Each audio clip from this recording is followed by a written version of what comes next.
Menggunakan alat berat, petugas membersihkan saluran air di kawasan kilometer 12, tepatnya depan pom bensin. Hasilnya ditemukan kotoran yang ada di dalam saluran air tersebut selanjutnya dimasukkan dalam truk guna dibuang ke tempat pembuangan sampah.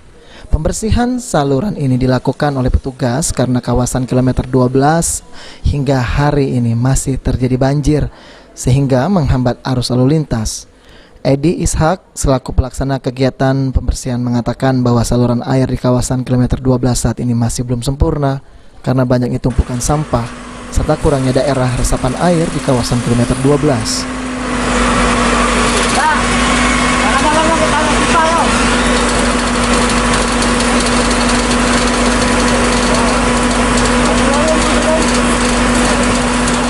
Ini kalau dari info dari masyarakat, ini kan penyebabnya kan ini Pak, karena itu kan hulu air itu kan deras.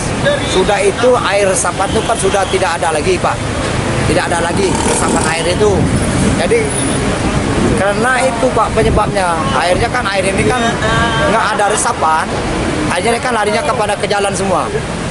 Kedua itu sampah-sampah itu, pada orang buang ini kan sembarangan. Dengan adanya pembersihan saluran air serta perbaikan daerah resapan, warga pun berharap bisa mengatasi banjir yang sering terjadi selama ini di kawasan kilometer 12. Firman Hidayat, PAL TV.